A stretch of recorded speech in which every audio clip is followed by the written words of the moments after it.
Look this. Look this. Another day em paradise. Fala minha opção pra sair comigo de 38 carregado, torrando baseado. Trafica da boca que faz o sexo. Hola, ¿qué tal? Welcome to another vlog in the best place in the world, Ibiza.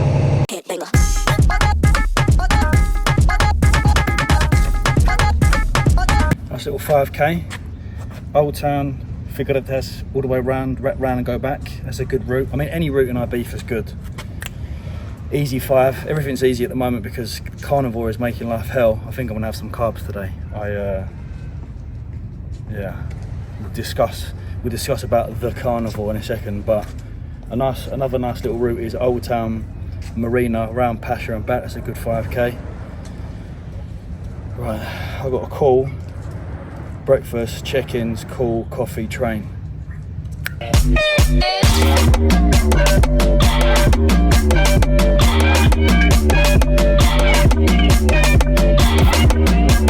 Tutta bene. I'm just going to come out with it, right? I'm going against the grain here twice in the space of a month. Can't stand Dubai, couldn't stand the Carnivore diet. Definitely got some pros and cons, I'll be honest. But this cult-like following Carnivore has, and this, my energy levels were so good, and I got the brain fog was removed, and I look at some people and I think, are you just saying what you see that's happening to people because you're like forced into a corner whereby you feel like you've got to say, I bloody love the Carnivore? My performance dropped massively. The runs felt like I was running through syrup. I had no pump in the gym. I make a note of all the things that I experienced when changing my diet, right? Been doing Carnivore for like the last 14 days. I'll be honest, infrequent left-sided pain dropped off by day 3. So I had no noticeable pain, which I get with my colitis.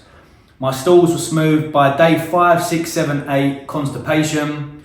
Still blood in my stool, still mucus. Heads up, I'm going to King's Hospital on Wednesday, so 2 days time to speak to my gastroenterologist to get a plan in place. More than likely looking at going on some form of biologic like vedolizumab or infliximab, who knows? We shall see. I'll keep you updated. Performance was fine to begin with, then just dropped off massively. My runs were poor, my gym sessions were poor. Cravings were there at the end of the evening meal. The cravings did drop off, and then boom, satiety was very high. So once you get over that initial hurdle with Carnivore, I think it's fantastic. From a satiety standpoint, I was getting to 4 p.m. and going, I've now got to get in 2 big meals here, which is great. So I think if you're looking to diet or coming towards the end of a dieting phase, like in that aggressive period, Carnivore was a fantastic approach to implement. I really would recommend it to probably even clients. Like, we're looking to get that last bit of fat off, just strip the carbs completely. Food focus drops off, cravings, satiety. From that point of view, fantastic. But constipation, the last 4 or 5 days, and I despise talking about like flatulence and stools. I really do. It's just like, I hate talking about it. The smell, the last 4 or 5 days from my farts was awful. I mean, it was rancid. I was thinking, what's going on here? Like, I started well, it was okay. Constipation, increased my electrolyte, fluid intake. But the smell, to be honest with you, I thought I can't continue with this. Discomfort as well, washing machine vibes. So I was thinking, what's the issue here? Started deep diving again. There's a really good channel that I came across. He's only got like 1,000 subs, 1.78k subs. His name's Charlie Lee, so I'll put it on the screen. Is diet the cause of IBD and where are we with therapy? Fantastic video that looked at the specific carbohydrate diet and the Mediterranean diet being very, very strong in decreasing symptoms and symptomatic remission at week number 6. Really, really good. This also then led me to look at a video where it said treating ulcerative colitis with diet. Reduced intake of sulfur aminos containing foods produced non-harmful effects after an acute attack of colitis and produced an improvement in moderately severe ulcerative colitis. So I was like, looking at my nutrition going, hold on a minute, I've taken a big jump with my red meat intake, bacon, steaks on a daily basis. And as we've seen from some people with ulcerative colitis, the increase in sulfur and increase in red meat has caused some gut disturbances and some issues. I did note on a couple of days whereby I just had chicken and fish, it was a little better. It wasn't too bad. But for me, I was like, this can't continue. I'm not enjoying it at all. And maybe that, shows a lack of discipline. Maybe I should have persevered and pressed on. But When something's just not working for me, I'm just like, right, I've experienced it. I've not had a great time with it. So let me just caveat that by saying, individuals with IBD and those watching that have Crohn's and colitis, there's no specific diet that works for everyone. There's no one size fits all when it comes down to IBD. Where carnivore might work really well for someone with IBD, the increase in red meat and fat may be a no-go for another individual. Where plant-based might work extremely well for people with Crohn's and colitis once they're in remission, might exacerbate an individual's Crohn's and colitis due to the increase in fibre intake and due to the increase in which the certain chemicals that the plants or fruit hold. So it's so hard, and this is what's so debilitating psychologically with IBD, is that you just feel like you're trying and trying and trying. The only thing that has worked for me really well is low FODMAP. That's my like go-to. When I was first diagnosed with colitis, that was my go-to. Low FODMAP, massive symptom reduction, huge symptom reduction. Over time, you forget because you get into the position whereby, oh, my digestion's really good, let me start trying different foods. Went through a patch where I was like enjoying avocado and apple and pear because it was seasonal. And then over a few days, I was like, oh no, like what's going on? My stomach's bad again. Go on to Google, high FODMAP, avocados, pears and apples. So it's like, all right, cool, back to low FODMAP. I would love to try a plant-based diet, I really would. I'd love to give that a go. This talk by, I can't remember the doctor's name, but it's a talk on how there's been a load of positive research on Mediterranean plant-based diet. We'll maybe look at giving that a little go, but for the time being, I'm just going to revert back to what I know, what's good for me in terms of digestion and performance and sleep, which is low FODMAP, no ultra processed, good fresh foods. So we shall see. That's just where I'm at. Thought I'd offload. Carnivore, pros and cons, but most certainly not something that I think is sustainable or for me. Sorry if I offend any carnivore people. I'm gonna tuck into this big bowl of oats with banana. It'd be good to note as well, I've not had any carbs for 14 days, so it'd be good to note how I do get on with digestion. But I suspect that my training session in a few hours time will be fantastic. I'll have a nice pump. But yeah, that's where we're at. What to do next? Do we give plant-based a go? Do we go Mediterranean? Who knows? Stay tuned. Through to the animal-based diet, that within 2 days, the microbiome diversity plummets. Really good talk. I'm going to have to link this. This is a fantastic watch. Like I said, there's going to be plenty of people that benefit very well from carnivore, but this concept of having no fibre, and as you've seen in research as well, the lack of diversity in the gut microbiome, which is a big contributing factor for individuals with IBD, Crohn's, colitis, is gut dysbiosis. And just the feeling of not feeling, I didn't feel clean. Like I've been brought up all my life on fruit. When I used to stay in Madrid as a kid growing up, every summer, just big bowls of fruit salad, fresh fruit. Going from that and just having like very high fat, I just didn't feel that great. I'll be honest, I really didn't. I didn't buy into this kind of, I didn't buy into this idea about brain fog gone. I get it, look, when you have high carbohydrates, blood is being pulled away from the brain into the gut to help with digestion. But then we look at the importance of nutrient timing. So sure, if we're having a high carbohydrate meal, let's time it around the training window. Let's look at the carbohydrate sources and choices that are being utilised. So yeah, maybe I didn't give carnivore long enough chance, and I'm probably going to piss a few people off who are devout carnivorous people, but that's just where I am with it. I like my carbs too much, mate. I'm an athlete at the end of the day. You know what I mean? We went on a run the other day, I was just like, what's going on? My legs.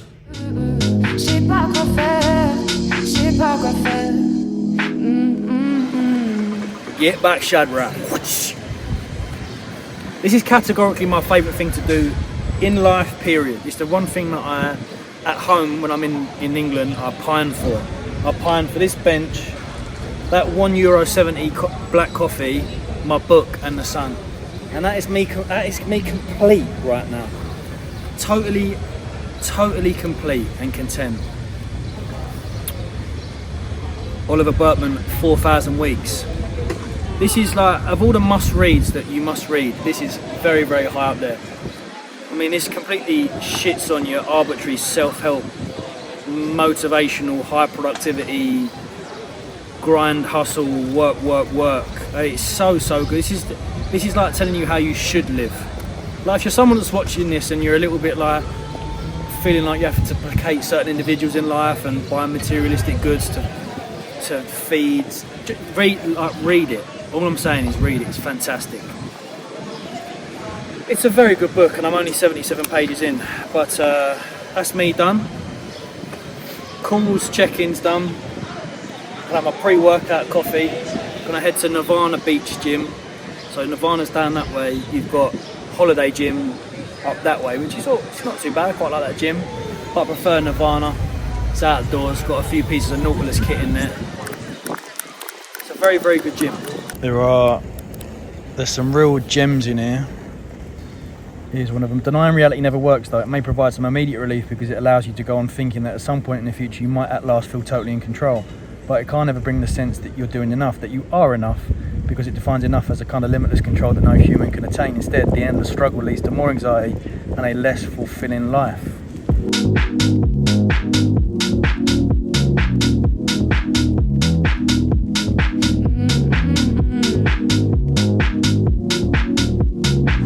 Carbohydrates, mate.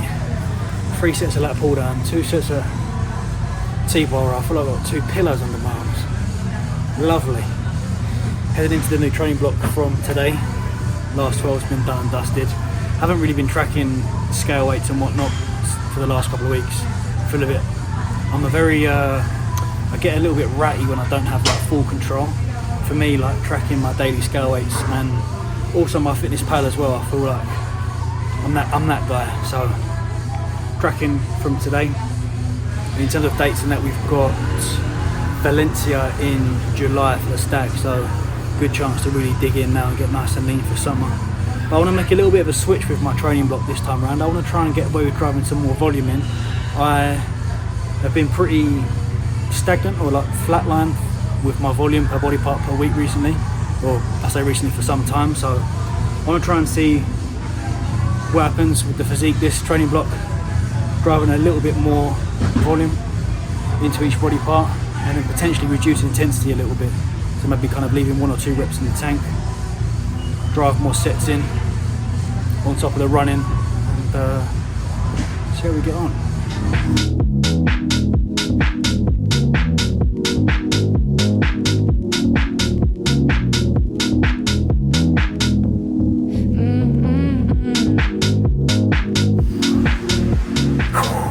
Carbs, and then boom, just like that after training, you can come to the beach, read a book, start that parasympathetic nervous system. Beautiful. Create your own destiny. This is all creation. I put a story before I logged off Instagram. Before I logged out, I was like, one of my main goals when I was working at GNC was just to have the ability, to have that freedom, have the ability to go, right, woke up, looked outside, raining, quick flight to Marbella or Ibiza or wherever, and it's a nice achievement. And then it was also met with like, oh, you're so many people say it all the time, but I don't think they mean it in like an offensive way, but because it's just like a thing you say. It's like, oh, you're so lucky, bro. It's like, it's not luck. Don't get me wrong, there's luck within all walks of success, but it's what you do with that luck. It's important, because a lot of people, they get given the opportunity or luck falls on their lap and they don't utilise it. So, like, roll the clocks back to when I was working at Lewisham College. It was lucky that I managed to get Luke Johnson as my tutor.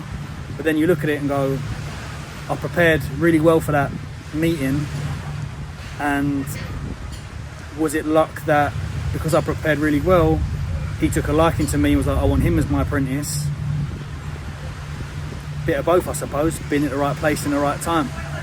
But then with Luke, I saw he was a man on a mission and he wanted to achieve lots of things in the industry, and he did exactly that.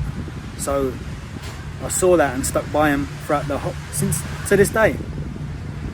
I saw his vision. I wanted to be a part of it. So I could have gone like a lot of people, and I don't mean any wrongdoing by the people that went on that apprenticeship, but I could have gone on that apprenticeship, done the year and just fucked off and left it, and been working in some gym instead. You can carve your own path, man, 100%. Create your own destiny. I feel like minimally spiking my MPS post-workout. 10,000? Gosh. I feel like minimally spiking my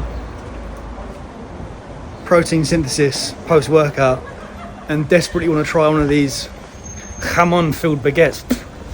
Bit of protein in that fly. I keep walking past it, and I go home tomorrow and I'm going to regret not getting one. And one of my 2024 resolutions was to regret nothing and do everything. There you go, look. Viandas. Well, talk about self-sabotage. Sometimes my own lack of self-discipline accompanied with my high internal expectation of oneself causes this to really melt. But then I read 4,000 Weeks and think, I'm going to die one day. So eat the crisps. Jamon crisps.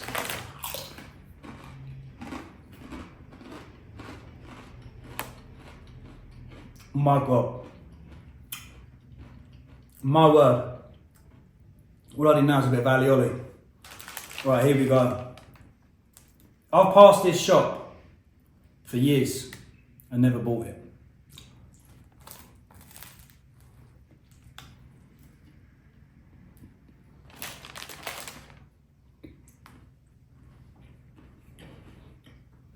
Fucking hell.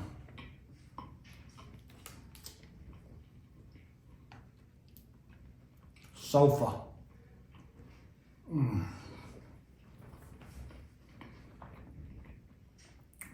My word.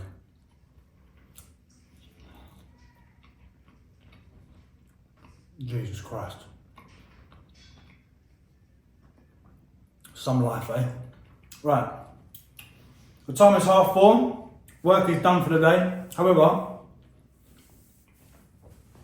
I've set myself a little task of researching. We stop learning when we leave school, then we learn again when we're trying to get into the profession, and then we're in the profession, then we take it for granted we don't learn. So what I've been doing is sitting down, pulling up podcasts that I'm interested in, circadian rhythm, sleep, red light, and just making notes. This is from episode 84 of Andrew Huberman. I love the bloke. I'd marry him if I could. This is on the sleep toolkit, very good. Now I want to deep dive into red light in particular, because I've been using red light at home, and my word, my sleep since incorporating that has been ridiculous. To the point whereby my pillows to the right hand side, usually after I wake up, they're all over the gaff. They're untouched. Some nights I go to bed like this and I wake up like this. Red light has been incredible. I'll do that for a little bit, watch some gentlemen. It's my last night tonight, so I'm gonna meet Charlotte, get some food. I'll be for trip done. I'll give you a proper tour when I'm back, and I'll link the Airbnb, but this is the view. Lovely, innit? And I was up there, when I stayed in May, I was up in the castle, but that's gone now, that one. I always get a fair few, like, where do you recommend staying? As someone that's been to the island a fair amount, I'm a bit of a creature of habit. That's one thing I want to do if I do come here for a few months this year, is to explore the island a little bit, but I always stay here in the old town. I think it's a nice contrast, especially if you're going for a heavy one, then it's nice to have a little bit of just calm. Or you've got Marina, which is where Joe and Luke stayed. Marina Botafosh, I think it's called. Or Talamanca. So we had when we came with the boys, we had like a big villa by Talamanca on the way to Nobu, which was good. And then you've also got Bossa, which is where Louis lives, and that's nice. So this sort of side of the island, I think I prefer the best. You've got Pasha, Ushuaia High, DC10, all within like 10 or 15 minutes. And it's like 5 or so minutes from the airport, so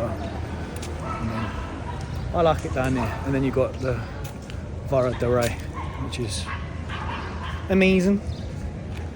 Go when it's open, go to the Standard for a drink, it's lovely. Right, here's a little tour of my gaff. I like a bit of boho me, it's what I look for in the Airbnb. I can hunt out a good Airbnb. I like exposed brickwork, so little dining area, got coffee machine. Bit over there, outside you can see the port, and then this bit you can see, not a huge amount to be fair, but it's still nice. Little telly, seating area, got a kitchen, can cook in there. Got the bed, then you've got the divider. Then you've got the sink, this is quite cool. You've got the sink and sink over here, nice bit of, good bit of sink now. Like. Good sink, good mirror, bathroom in there, very nice. It's about £100, £100 a night now. Guess how much it is during height of summer in season? Like 390 quid, it's a joke. Mini Ibiza vlog done. I logged out of Instagram because I wanted some me time. I wanted some downtime. I wanted a bit of a social media detox, but by day 3 I got itchy feet and I thought I can't log back in, but I do want to do a little YouTube vlog, so done that. We have today.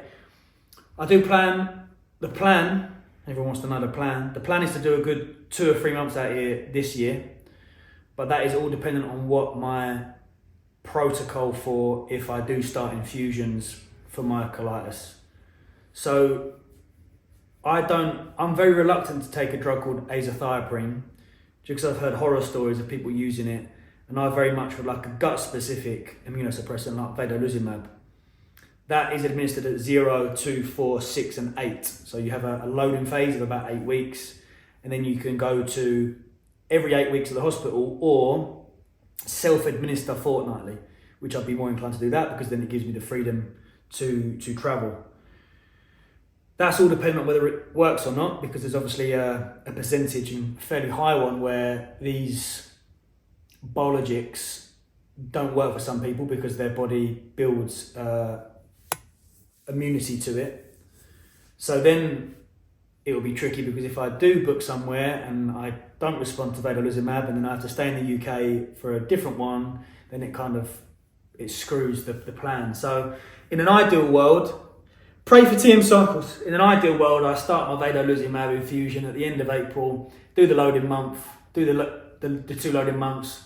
It's all good, body responds well to it. I self-administer, it keeps me in remission, and I get my life back and I can spend a good few months over here. The plan next year is to try to move here for good. I'm very content here, I'm very happy. I fell in love with the island when I first come here back in 2018, I think it was. And then since embarking on this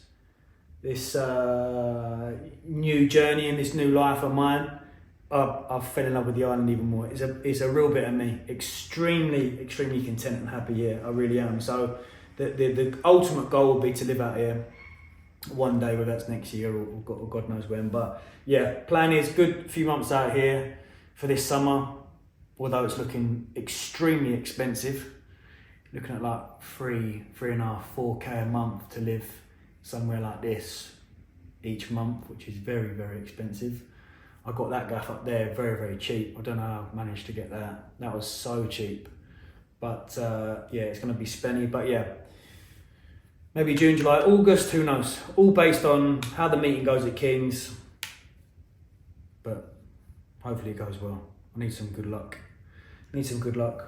Got to take the rough with the smooth though, folks. This is life.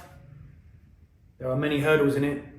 I'm grateful that I got to the ripe old age of 30 and this has been my major hurdle with my health. So yeah, fingers crossed. Right, it's my last night. I'll have a cup of tea, watch The Gentleman, pack, do some check-ins tomorrow, and then I'll fly back. Hope you enjoyed this little mini Ibiza vlog. Take care of yourself. Thank you, good night. Much love. I need to learn what that is in Spanish. Thank you. Gracias. Good night. You finish it. Well done.